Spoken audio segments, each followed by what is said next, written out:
I'm Madeline Mahoney, and I'm 22 years old. I go to UCO and I study biology.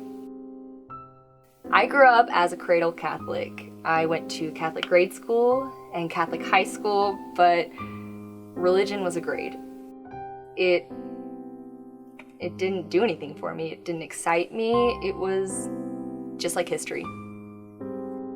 So I didn't pursue a relationship with God. And that continued until I graduated from high school and I decided to move away and I'm gonna be an actress, and I went to Chicago.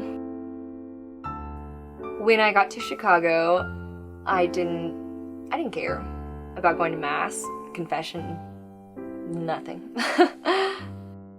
I got an agent, I did auditions, I was in dance classes, I was living this big, exciting whirlwind life, but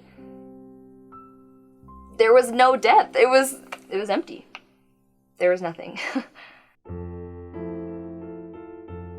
Even though I had everything that I thought would make me happy, I wasn't. I had this friend who kept inviting me to mass and retreats, and I'd be like, oh yeah, sure, but eventually I'd just kind of make an excuse or watch TV. She was very insistent, and I eventually just said yes so she would stop bugging me.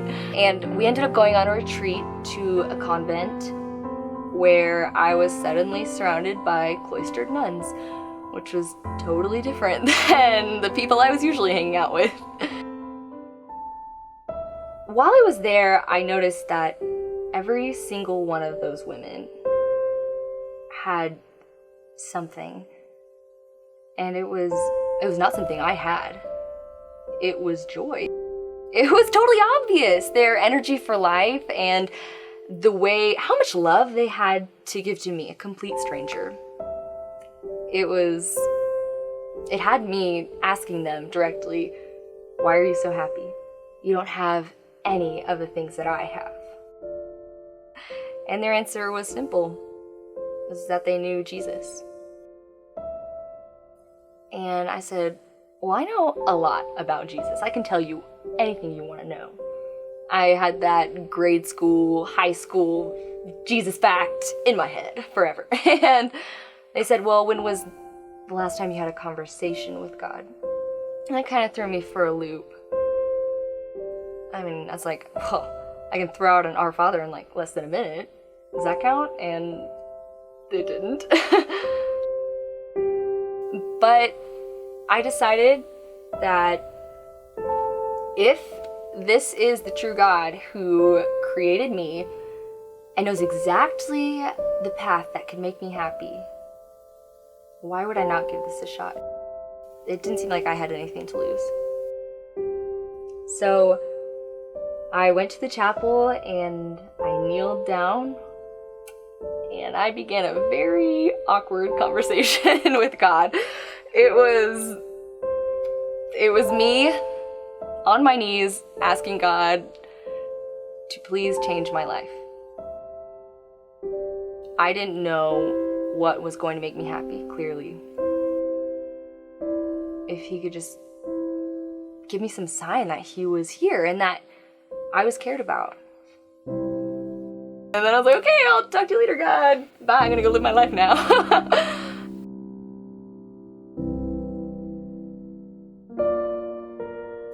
And so I left the retreat with a new goal. Just, okay, I'm going to try to avoid these behaviors that are clearly not doing me any good.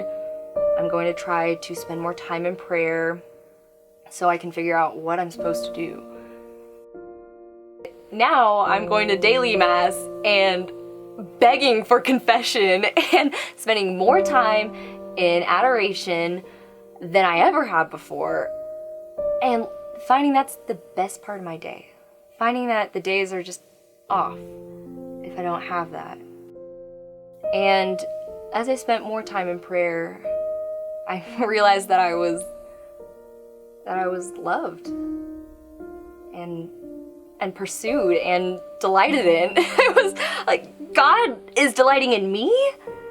I am not anything special. I don't know why you are giving me so much. Then it was the end of the school year and summer was coming up. I didn't know what I wanted to do. I was like, okay, God, what am I supposed to do? So I moved back to Oklahoma so that I could work at a Catholic summer camp. And I was like, okay, this should be the perfect place. I'm really gonna devote myself to these kids. All right, God, just use me. Here we go, give me an answer. And I was promptly diagnosed with type 1 diabetes. What? It was a surprise, and I was completely confused. And I asked God, I was like, why are you punishing me? I was putting in that extra mile to talk to you, and I'm getting diabetes, so it was hard. It was hard to have to face my physical limitations and realize that I was weak. And there wasn't anything I could do to change my situation, only manage it. And I don't like asking for help. To talk so openly about my suffering made me immediately vulnerable to everyone. How in the world is this going to play a part in your plan? And it did. I just didn't get it, and I asked God, like, what is the purpose behind this? How can you use this for good? How can this suffering ever help me to do your will? And as I continued on living my life and having my heart on the table, there was a change in how I interacted with people. Yes, I had to tell them about my weakness, but I found that as I was vulnerable with others and my weakness and upfront about it, they gave me access to a side of them that I didn't have before. Sometimes they would tell me about what they were suffering with or how they were weak. Something they now felt comfortable sharing with me. And that was a huge gift. I was completely devoid of myself as they told me whatever they wanted. And I can't do that. I am a completely selfish person, so the fact that God had changed my heart, even during those situations, is proof that there's something else here. There's someone else that is using you to accomplish good.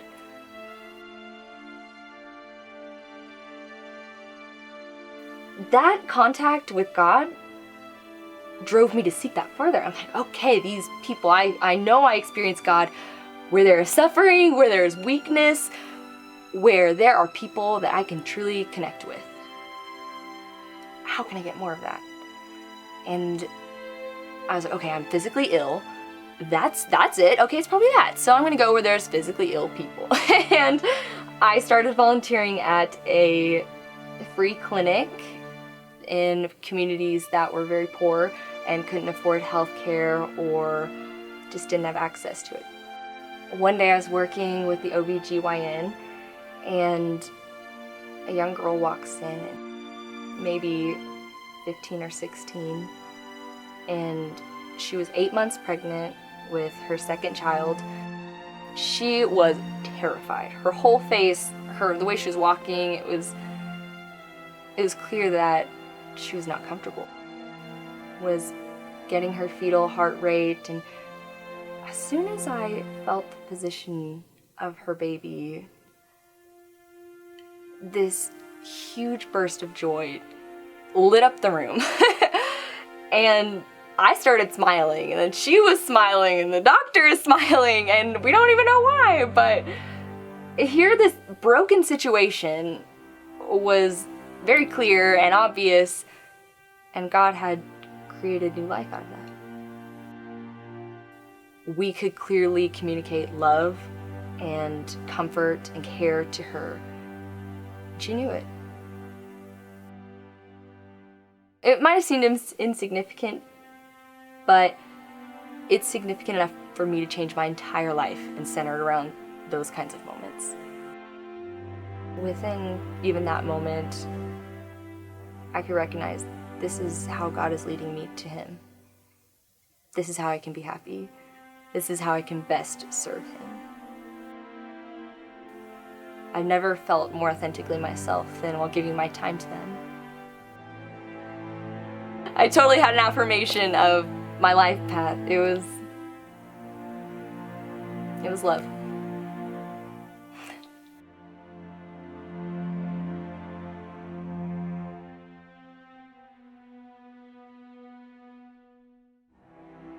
My name is Madeline Mahoney, and I'm Catholic.